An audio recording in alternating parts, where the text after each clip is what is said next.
কথায় আছে যে কাদায় ফোটা পদ্ম খুব সুন্দর হয়, কিন্তু দুনিয়া প্রায়শই সেই পদ্মকে ছেঁড়ার আগে কাদা দেখে নাক মুখ কুঁচকে নেয়। ১৩ বছরের বেদাস্ত সেই ধুলো আর ধোঁয়ায় ভরা কারখানায় কোনো পদ্মের চেয়ে কম ছিল না। শুধু তফাৎ এতটুকুই ছিল যে তার পাপড়িতে শিশিরের বদলে মেশিনের কালো তেল আর গ্রিজ লেগে থাকত। এই গল্প শুরু হয় কানপুরের শিল্পাঞ্চলে অবস্থিত জগমোহন স্টিলসের এক বিশাল ফ্যাক্টরি থেকে, যেখানে মেশিনের শব্দ কোনো রাক্ষসের গর্জনের মতো মনে হতো। সেদিন ফ্যাক্টরিতে এক অদ্ভুত নীরবতা ছিল, কারণ কোটি কোটি টাকা মূল্যের প্রধান জার্মান মেশিনটি হঠাৎ বন্ধ হয়ে গিয়েছিল।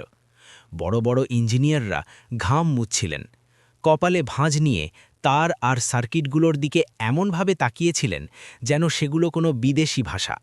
ফ্যাক্টরির মালিক শেঠ জগমোহনলাল রাগে অগ্নিশর্মা হয়ে সেখানে দাঁড়িয়েছিলেন।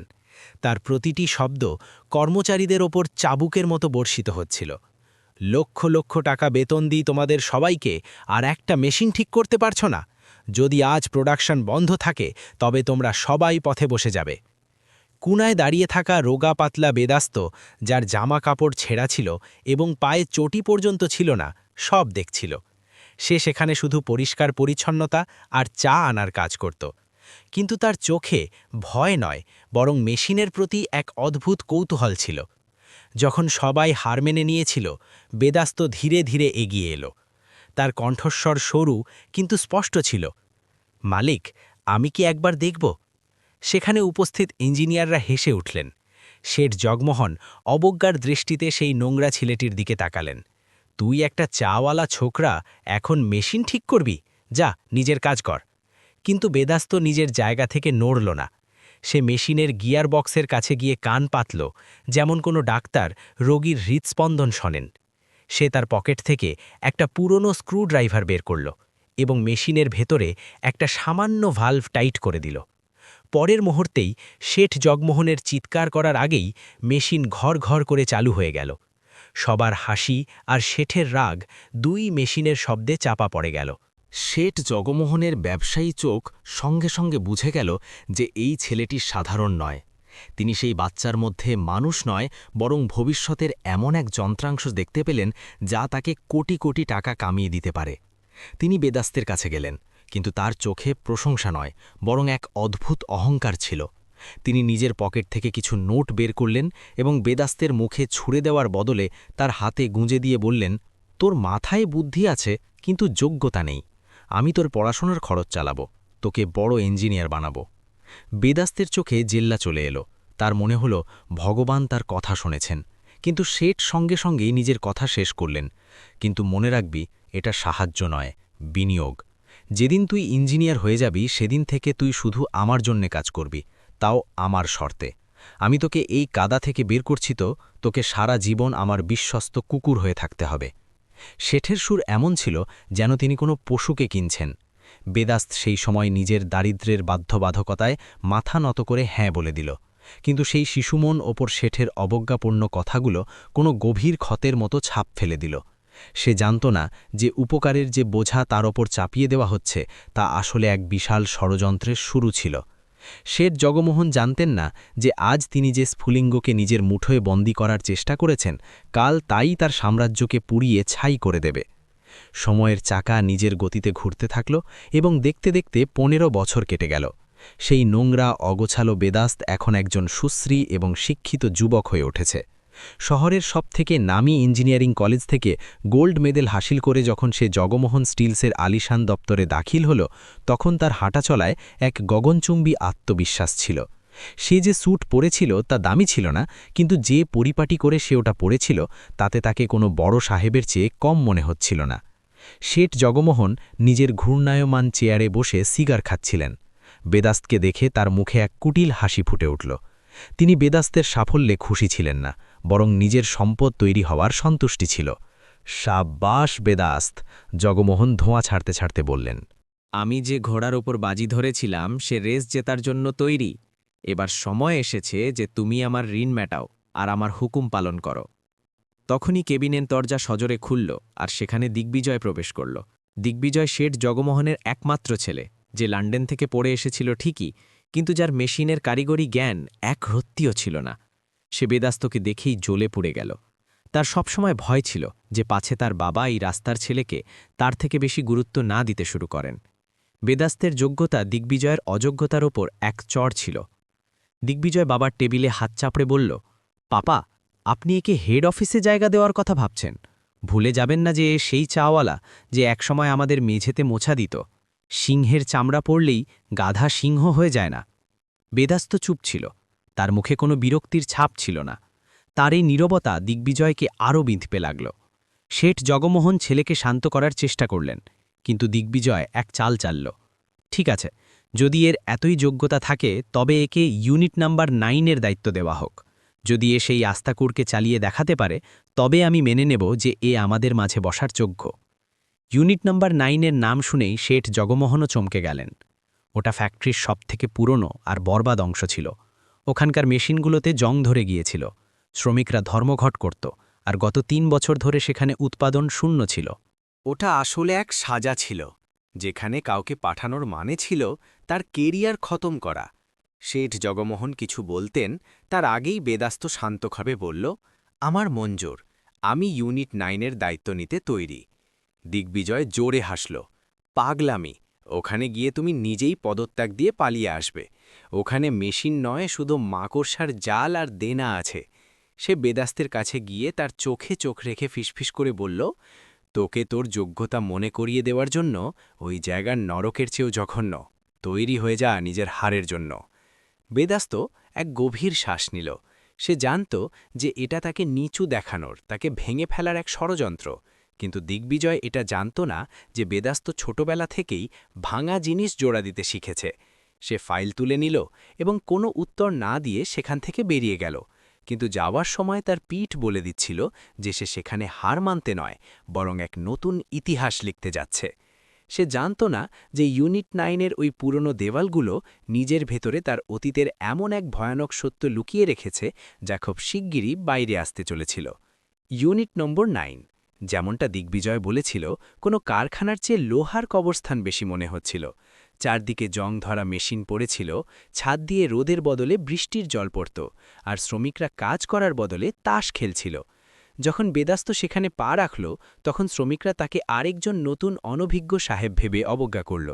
ইউনিয়ন লিডার রঘু কাকা বিড়ি খেতে খেতে ব্যঙ্গ করে বললেন, সাহেব, এখানে মেশিন চলে না, শুধু আমাদের কপালের মতো জং ধরছে। আপনিও দুদিনে পালিয়ে যাবেন।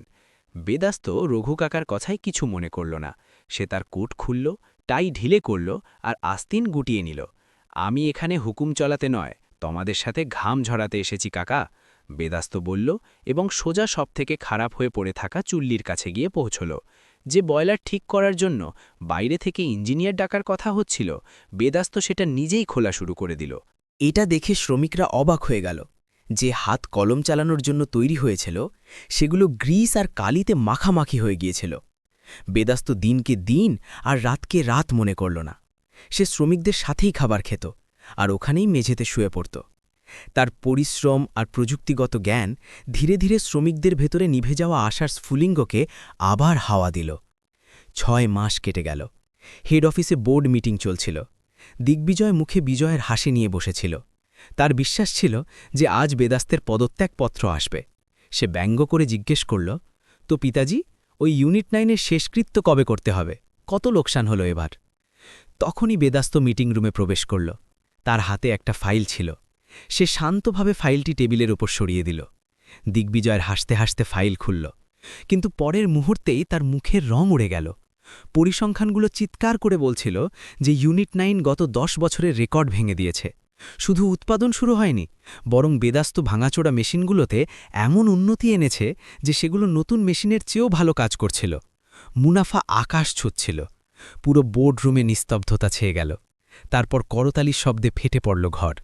দিগ্বিজয় লজ্জায় লাল হয়ে গেল। তার মনে হল যেন কেউ ভরা বাজারে তাকে উলঙ্গ করে দিয়েছে। সে নিজের চেয়ারে দিয়ে যেতে থাকল। কিন্তু টেবিলের অন্য পাশে শেঠ জগমোহন তালি বাজাচ্ছিলেন না।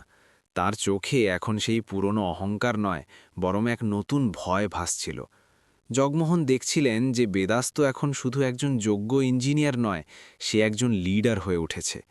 শ্রমিকদের মধ্যে তার জনপ্রিয়তা আর তার এই অসাধারণ সাফল্য জগমোহনের জন্যে বিপদের ঘণ্টা ছিল। তার মনে হতে লাগল যে অস্ত্রকে তিনি নিজের উপকারের জন্য গড়েছিলেন তা এখন এতটাই ধারালো হয়ে উঠেছে যে তা খোদ মালিকের গলা কাটতে পারে। বেদাস্তের যোগ্যতা এখন তার ছেলে দিগ্বিজয়ের ভবিষ্যৎ আর তার পরিবারের আধিপত্যের জন্যে সরাসরি বিপদ হয়ে দাঁড়িয়েছিল। মিটিংয়ের পর জগমোহন নিজের কেবিনে একা পায়চারি করছিলেন। তার কপালে ঘাম ছিল। এই ছেলেটি সাধারণ নয়, একে আটকাতে হবে, এর আগে যে এ আমার চেয়ার পর্যন্ত পৌঁছে যায়, তিনি মনে মনে বিড়বিড় করলেন। তিনি তার এক পুরনো বিশ্বস্ত মুনিবকে ডাকলেন এবং এক গুপ্ত আদেশ দিলেন। বেদাস্তের ফাইলগুলো বের করো, ওর বাবার নাম, ওর আগের রেকর্ড, আমার ওর প্রতিটি দুর্বলতা চাই। আমাকে জানতে হবে যে আদতে এই ছেলেটির রক্তে কার খুন বইছে যা লোহাকেও সোনা বানিয়ে দেয়। জগমোহন আন্দাজও করতে পারেননি যে তিনি যে অতীতকে খুঁড়তে যাচ্ছিলেন তা তারই কালো কীর্তির সমস্ত রহস্য ফাঁস করে দিতে চলেছিল। সন্ধ্যা ঘনিয়ে এসেছিল আর শেঠ জগমোহনের আলিশান কেবিনে নিস্তব্ধতা বিরাজ করছিল। টেবিলের ওপর রাখা রিপোর্টের পাতাগুলো হাওয়ায় উড়ছিল, কিন্তু জগমোহনের শ্বাস আটকে গিয়েছিল। গোয়েন্দার দেওয়া তথ্য তার পায়ের তলার মাটি সরিয়ে দিয়েছিল। রিপোর্টের প্রথম পাতায় বেদাস্তের বাবার নাম লেখা ছিল, সত্যেন্দ্র শর্মা। এই নাম পড়তে এই জগমোহনের মাথায় ২০ বছর আগের এক দৃশ্য ভেসে উঠল। সত্যেন্দ্র যে কখনো তার পরম বন্ধু আর একজন অতুলনীয় আবিষ্কারক ছিল। জগমোহনের মনে পড়ল কিভাবে তিনি সত্যেন্দ্রর সারল্যের সুযোগ নিয়েছিলেন। সত্যেন্দ্র এমন এক বৈপ্লবিক হাইড্রলিক প্রযুক্তি বানিয়েছিল যা ইস্পাত উৎপাদনের খরচ অর্ধেক করে দিতে পারত। জগমোহন প্রতারণা করে সেই প্রযুক্তির কাগজগুলো নিজের নামে করে নিয়েছিলেন এবং সত্যেন্দ্রকে চুরির অপবাদ দিয়ে কোম্পানি থেকে বের করে দিয়েছিলেন। সেই আঘাত আর বদনাম সত্যেন্দ্রকে ভেঙে দিয়েছিল এবং সে দারিদ্র্য ও লোকচক্ষুর আড়ালে মারা গিয়েছিল। জগমোহনের কপালে ঠান্ডা ঘাম চলে এলো। তবে এই ছেলেটি সেই সত্যেন্দ্ররই রক্ত। এই জন্যই মেশিনের সাথে কথা বলে। আমি সাপের বাচ্চাকেই দুধ খাইয়ে বড় করেছি। ভয়ে এখন তার হাড়ের ভেতর ঢুকে যাচ্ছিল। যদি বেদাস্ত সত্য জানতে পারে তবে সে শুধু চাকরি ছাড়বে না, সে পুরো সাম্রাজ্য নাড়িয়ে দেবে।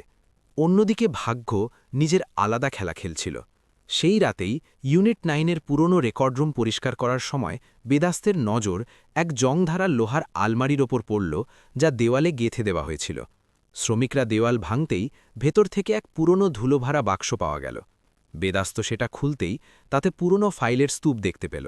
যেমনই সে সবথেকে ওপরের ফাইলটা খুলল, তার চোখ ছানা বড়া হয়ে গেল। পাতার ওপর আঁকা মেশিনের ড্রয়িংস হুবহু তেমন ছিল যেমন আজ জগমোহন স্টিলসের সবথেকে দামি মেশিনগুলো, কিন্তু নিচে তারিখ ১৯৯৫ সালের ছিল আর স্বাক্ষর ছিল সত্যেন্দ্র শর্মা। বেদাস্তের হাত কাঁপতে লাগল। তার বাবার অস্পষ্ট স্মৃতিগুলো মনে পড়তে লাগল, যিনি প্রায়ই মদ্যপাবস্থায় কাঁদতে কাঁদতে বলতেন, আমার বন্ধু আমার পিঠে ছুরি মেরেছে, আমার পরিশ্রম চুরি করে নিয়েছে। বেদাস্ত কাপা হাতে ফাইলের নিচে চাপা পড়া একটা চিঠি বের করল। ওটা তার বাবার হাতের লেখা ছিল, যা জগমোহনের নামে লেখা হয়েছিল কিন্তু কখনো পাঠানো হয়নি। তাতে লেখা ছিল, জগমোহন, তুমি শুধু আমার আবিষ্কার চুরি করনি, তুমি আমার বাচ্চার ভবিষ্যৎ চুরি করেছ। এই প্রযুক্তি আমার ছিল, কিন্তু আজ দুনিয়া তোমাকে এর জনক মানে। ভগবান তোমাকে কখনো ক্ষমা করবেন না। সত্য বিদ্যুতের মতো বেদাস্তের মাথায় খেলল। যাকে সে নিজের ত্রাণকর্তা মানছিল, সে আসলে তার বাবার খুনি আর চোর ছিল।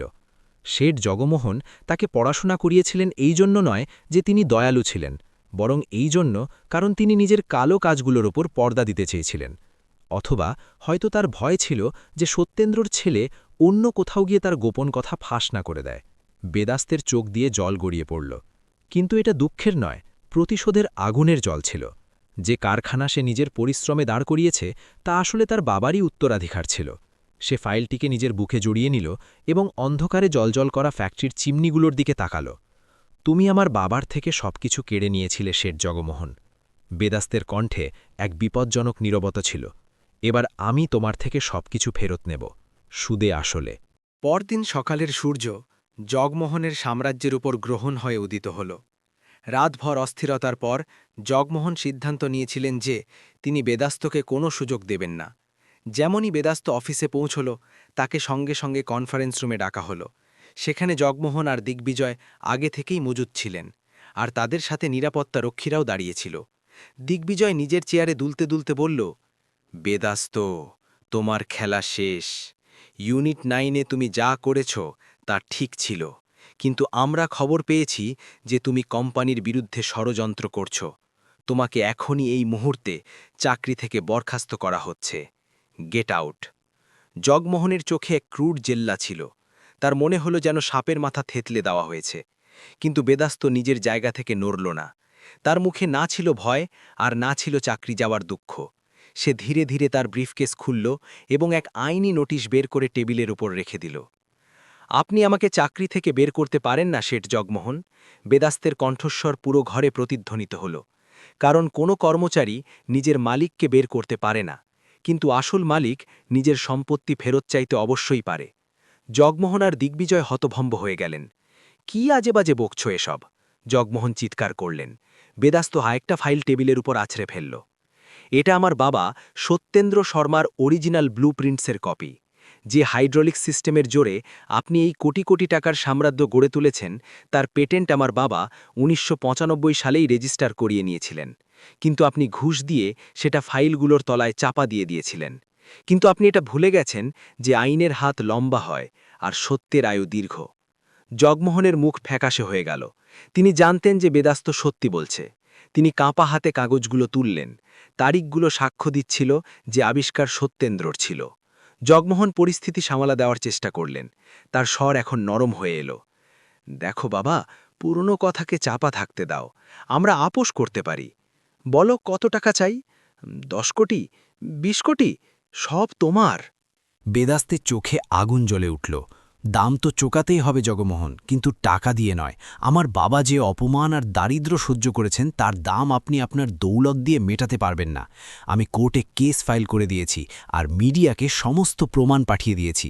এখন ফয়সালা বন্ধ ঘরে নয়, আদালতে হবে। জগমোহন কিছু করার আগেই বাইরে পুলিশ সাইরেনের আওয়াজ শোনা গেল। সাথে সাথে মিডিয়ার ভিড় গেটে লেগে গেল। টিভি চ্যানেলগুলোতে ব্রেকিং নিউজ চলছিল। প্রথিতযশা শিল্পতুতি জগমোহনের বিরুদ্ধে বন্ধুর আবিষ্কার চুরির অভিযোগ। আসল উত্তরাধিকারী সামনে এলো। শেয়ার বাজারে জগমোহন স্টিলসের শেয়ার তাসের ঘরের মতো পড়ে যেতে লাগল। যে ছেলে দিগ্বিজয় নিজের উত্তরাধিকার নিয়ে গর্ব করত, সে এখন ভয়ে ঘামতে লাগল। জগমোহন চেয়ারে ভেঙে পড়লেন। তিনি তখন বুঝতে পারলেন যে অতীতকে তিনি মাটির নিচে চাপা দিয়েছিলেন তা আজ আগ্নেয়গিরি হয়ে ফেটে পড়েছে। বেদাস্ত সেখান থেকে বুক চিতিয়ে বেরিয়ে গেল, ঠিক যেমন এক রাজা নিজের কেল্লা জয় করার জন্যে বেরোন। যুদ্ধের দামামা বেজে গিয়েছিল আর এবার সময় ছিল ন্যায়ের। কোর্টের শুনানি কোনো রণক্ষেত্রের চেয়ে কম ছিল না। একদিকে শহরের সবথেকে দামি উকিলদের ফৌজ ছিল, যারা শেঠ জগমোহনের প্রতিটি অপরাধ ঢাকার জন্যে দাঁড়িয়েছিল, আর অন্যদিকে বেদাস্ত একা ছিল, নিজের বাবার পুরনো কাগজপত্র আর সত্যের সাথে। জগমোহনের উকিলরা আপ্রাণ চেষ্টা করলেন। তারা যুক্তি দিলেন যে ওই নথিগুলো জাল, পুরনো এবং এত বছর পর সেগুলোর কোনো গুরুত্ব নেই। কোর্টরুমের নীরবতা ছিল। প্রত্যেকের নজর জাজের রায়ের উপর টিকে ছিল। তখনই বেদাস্ত তার শেষ এবং সবথেকে শক্তিশালী চাল চালল।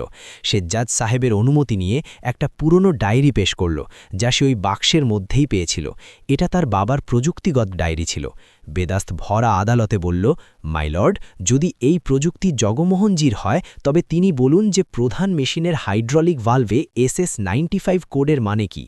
জগমোহন আর তার ইঞ্জিনিয়াররা আমতা আমতা করতে লাগলেন। তারা এর উত্তর জানতেন না। বেদাস্ত গর্জে উঠে বলল, এসএসের মানে হলো সত্যেন্দ্র শর্মা, আর 95 হলো সেই সাল যখন এটি বানানো হয়েছিল। আমার বাবা নিজের প্রতিটি ডিজাইনের মূলে নিজের স্বাক্ষর কোড হিসেবে লুকিয়ে রাখতেন, যা আজ পর্যন্ত কেউ জানতে পারেনি, সেই মানুষটি ছাড়া যার কাছে আসল ব্লুপ্রিন্ট আছে। কোর্ট সঙ্গে সঙ্গে ফরেন্সিক পরীক্ষার আদেশ দিল এবং বেদাস্তের দাবি 100% সত্যি প্রমাণিত হল। মেশিনের ভেতরের অংশে ওই কোড খোদাই করা পাওয়া গেল। এই প্রমাণ কফিনের শেষ পেরেক হিসেবে প্রমাণিত হল। মিথ্যের পা থাকে না, আর জগমোহনের মিথ্যে এখন হাঁটু গেড়ে বসেছে। সপ্তাহের পর সপ্তাহ শুনানির পর অবশেষে রায়ের দিন এলো। জর্জ তার হাতুড়ি পেটালেন, আর সেই আওয়াজ জগমোহনের জন্য কোনো মরণ ঘণ্টার মতো ছিল। আদালত রায় দিল, যেহেতু জগমোহন স্টিলসের পুরো সাম্রাজ্য চুরি করা বুদ্ধিবৃত্তিক সম্পদ, ইন্টেলেকচুয়াল প্রপার্টির ওপর দাঁড়িয়ে আছে, তাই আইনত এই প্রযুক্তি এবং এর থেকে উপার্জিত মুনাফার আসল মালিক বেদাস্ত শর্মা। কোর্ট আদেশ দিচ্ছে যে কোম্পানির মালিকানা এবং সমস্ত সম্পত্তি অবিলম্বে বাদীর হাতে তুলে দেওয়া হোক। এছাড়া জালিয়াতির জন্য শেঠ জগমোহনের ওপর বড় জরিমানা এবং সাজা ধার্য করা হচ্ছে। রায় শুনতেই দিগ্বিজয় কোট রুই কেঁদে ফেলল। যে অহংকারের বেলুনে সে উড়ছিল তা এক ঝটকায় ফেটে গেল। শেঠ জগমোহন, যিনি একসময় শহরের রাজা বলে গণ্য হতেন, আজ এক অপরাধীর মতো মাথা নত করে দাঁড়িয়েছিলেন। মিডিয়ার ক্যামেরার ফ্ল্যাশ তার মুখে পড়ছিল, কিন্তু এবার তিনি নিজের শান দেখানোর জন্য নয়, বরং নিজের মুখ লোকানোর জন্য হাত বাড়িয়ে দিচ্ছিলেন। বেদাস্ত এক গভীর শ্বাস নিল। তার মনে হল যেন তার বাবার আত্মা আজ গিয়ে শান্তি পেল। কোর্ট থেকে বেরোনোর সময় জগমোহন কাঁপা গলায় বেদাস্তকে আটকানোর চেষ্টা করলেন। বাবা, দয়া করো, আমরা পথে বসে যাব। বেদাস্ত থামল, তার চোখের দিকে তাকালো আর শান্ত স্বরে বলল, জগমোহনজি, এটা দয়ার নয়, কর্মের ফল। আপনি আমার বাবাকে পথে বসিয়ে দিয়েছিলেন, আজ নিয়তি চাকা ঘুরিয়ে দিয়েছে। তফাৎ শুধু এতটুকু যে আমি আপনার থেকে সেটা কেড়ে নিয়েছি যা আমার ছিল, আর আপনি আমার থেকে সেটা কেড়ে নিয়েছিলেন যা আপনার ছিল না। এখন শুধু শেষ কাজ বাকি ছিল, সেই ফ্যাক্টরিতে ফিরে যাওয়া। কিন্তু এবার চাকর হয়ে নয়, মালিক হয়ে। পরের দিন যখন বেদাস্ত শর্মা স্টিলস, যার নাম এখন বদলে গিয়েছিল, এর গেটে পৌঁছাল, তখন পরিবেশ একেবারেই বদলে গিয়েছিল। সেই গেট যেখানে একসময় তাকে ধাক্কা মেরে বের করে দেওয়া যেত, আজ ফুলে সাজানো ছিল। শ্রমিকরা যারা তার সাথে ইউনিট 9-এ ঘাম ঝরিয়েছিল, তার আরতি করার জন্য দাঁড়িয়েছিল। রঘু কাকার চোখে খুশির জল ছিল। তিনি এগিয়ে এসে বেদাস্তের গলায় ফুলের মালা পরিয়ে দিলেন। স্বাগত মালিক, তিনি ধরা গলায় বললেন। বেদাস্ত হেসে মালাটি খুলে রঘু কাকার হাতে দিয়ে দিল। মালিক নয় কাকা, সাথী বলুন। এই ফ্যাক্টরি আমার নয়, আমাদের সবার। আমার বাবার স্বপ্ন ছিল যে শ্রমিক আর মালিক এক পরিবারের মতো থাকুক, আর আজ থেকে এখানে সেটাই হবে। করতালির শব্দে পুরো চত্বর মুখরিত হয়ে উঠল। সেই সময় ফ্যাক্টরির পিছনের গেট দিয়ে একটা পুরনো ট্যাক্সি বেরোচ্ছিল। তাতে শেঠ জগমোহন আর দিগ্বিজয় বসেছিলেন। তাদের আলিশান গাড়ি, বাংলো সব বাজেয়াপ্ত হয়ে গিয়েছিল। তাদের কাছে এখন শুধু অনুশোচনা আর কিছু জামাকাপড় অবশিষ্ট ছিল। দিগ্বিজয় জানলা দিয়ে বাইরে দেখছিল, যেখানে বেদাস্ত শ্রমিকদের মাঝে দাঁড়িয়ে হাসছিল। সে তার বাবার দিকে তাকালো এবং তিক্ততার সাথে বলল, পাপা, আমরা ওকে শুধু একটা মেশিন ঠিক করার ছেলে ভেবেছিলাম। জগমোহন তার বৃদ্ধ আর শূন্য চোখ দিয়ে ফ্যাক্টরির চিমনি থেকে বেরোনো ধোঁয়া দেখলেন। তিনি ধীরে ধীরে বললেন, না বাবা, আমরা ভুল এটা করেছি যে আমরা মানুষকে মেশিন ভেবেছিলাম, আর ভুলে গিয়েছিলাম যে মেশিনে মন থাকে না, কিন্তু মানুষের থাকে। আর যখন সেই মন আঘাত পায়, তখন সে সাম্রাজ্য ফেলে দেয়। ট্যাক্সি ধুলো উড়িয়ে দূরে চলে গেল, আর বেদাস্ত তার বাবার ছবির সামনে দাঁড়িয়ে পড়ল, যা সে তার নতুন কিবিনে সবথেকে উপরে লাগিয়েছিল। ছবিতে সত্যেন্দ্র হাসছিলেন। বেদাস্ত মনে মনে বলল, পাপা, আপনার অধিকার আপনি পেয়ে গেছেন। এখন আর কোনো গুণী গরিব রাস্তায় রাস্তায় ঘুরবে না। সে তার চেয়ার সামলাল, কিন্তু অহংকার দিয়ে নয়, দায়িত্ব দিয়ে। সে তৎক্ষণাৎ ঘোষণা করল যে ফ্যাক্টরির মুনাফার একটা অংশ শ্রমিকদের সন্তানদের শিক্ষার জন্যে যাবে। যে ইউনিট 9কে জঞ্জাল ভাবা হতো, তাকে বেদাস্ত সত্যেন্দ্র ইনোভেশন ল্যাবে বদলে দিল, যেখানে নতুন আবিষ্কারকরা নিজেদের স্বপ্নকে বাস্তবে রূপ দিতে পারবে। বেদাস্তের সফর সেই ধুলোমাখা ছেলে থেকে শুরু হয়ে একজন ন্যায়পরায়ণ শিল্পপতি পর্যন্ত পৌঁছেছিল। সে প্রমাণ করে দিয়েছিল যে সত্যকে কিছু সময়ের জন্য দাবিয়ে রাখা যেতে পারে, কিন্তু হারানো যায় না। যেমন কাদা থেকে পদ্ম ফোটে, তেমনি সংঘর্ষ থেকে সাফল্যের আসল সূর্য উদিত হয়।